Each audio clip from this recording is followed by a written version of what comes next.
মঙ্গলবার জাতীয় স্টেডিয়ামে অনুষ্ঠিত এশিয়া কাপ বাছাই পর্বের তৃতীয় রাউন্ডে গুরুত্বপূর্ণ ম্যাচে বাংলাদেশ 2-1 গোলে পরাজিত হয়েছে সিঙ্গাপুরের কাছে। বাংলাদেশের ঘরের মাঠে এই হার সমর্থকদের জন্য ছিল বেশ হতাশাজনক। ম্যাচ শুরুর আগেই দুপুর 2টায় গেট খোলার কথা থাকলেও এর আগে স্টেডিয়ামের বাইরে ভিড় জমিয়েছিল হাজার হাজার ফুটবল প্রেমীরা। নানা রঙের স্মোক ফ্লেয়ার আর করতালি নিয়ে উচ্ছ্বাস উল্লাসের মধ্য দিয়ে শুরু হয় ম্যাচ, কিন্তু মাঠে সেই উত্তেজনা আর উল্লাস ঢেকে দেয় বাংলাদেশ দলের দুর্বল পারফরমেন্স।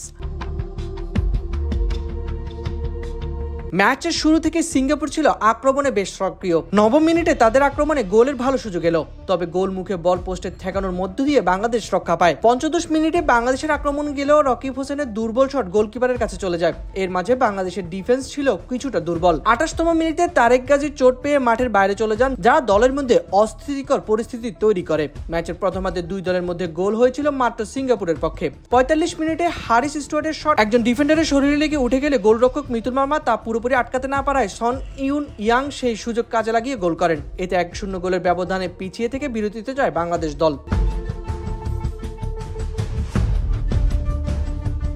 বিরতির পর বাংলাদেশের কোচ হেভিয়ার ক্যাবরেরা একটি পরিবর্তন এনে কাজেম সাত জায়গায় সারিয়া রিমনকে নামান, কিন্তু 58 মিনিটে সিঙ্গাপুর ব্যবধান দ্বিগুণ করেন। হামিদ শাহিনের শক্তিশালী শট গোলরক্ষক মিতুল মার্মার ফিস্ট করে ফিরালেও বল ফান্দির পায়ে লেগে যায় এবং তার শট গোলে দেখা পায় সিঙ্গাপুর। 67 মিনিটে বাংলাদেশের মাঝ মাঠের ডিফেন্সিভ মিডফিল্ডার হামজা চৌধুরীর ঝলকে রাকিব হোসেন একটি গোল শোধ করলেও দলকে ম্যাচে ফিরিয়ে আনেন। তার থ্রু পাস থেকে রাকিবের শট গোলরক্ষকের গায়ে লেগে বল শেষ পর্যন্ত গোল লাইন পেরিয়ে যায়। এই গোলে বাংলাদেশ দলের আত্মবিশ্বাস কিছুটা বেড়েছিল।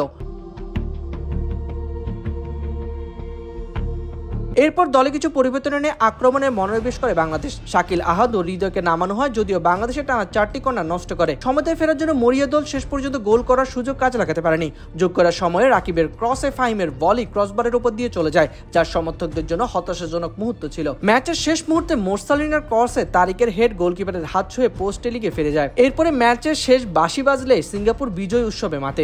বাংলাদেশের ঘরের মাঠে এই পরাজয় দলের জন্য বড় ধাক্কা। সি গ্রুপে সিঙ্গাপুর ও হংকং 4 পয়েন্ট নিয়ে শীর্ষে থাকলেও বাংলাদেশ ও ভারতের পয়েন্ট 1-1। এই পরিস্থিতিতে আগামী ম্যাচগুলোতে বাংলাদেশকে অনেক ভালো খেলতে হবে এবং বাছাই পর্বে বেঁচে থাকতে হবে। ক্যাবরেরার নেতৃত্বে বাংলাদেশ এখন কঠিন সময়ের মুখোমুখি, যেখানে দলকে অবশ্যই শক্তি ও মনোবল ধরে আরো ভালো পারফরমেন্স করতে হবে। সমর্থকদের উচ্ছ্বাস ও উল্লাস সত্ত্বেও মাঠের ম্যাচে ফলাফল নিয়ে মন খারাপ অনেকেরই, তবে সময় এখনো আছে। আগামী ম্যাচের শক্ত ফেরার পথ খুঁজতে হবে লাল সবুজের ফুটবলারদের। সাইদ ইবনে শামস, অফসাইড।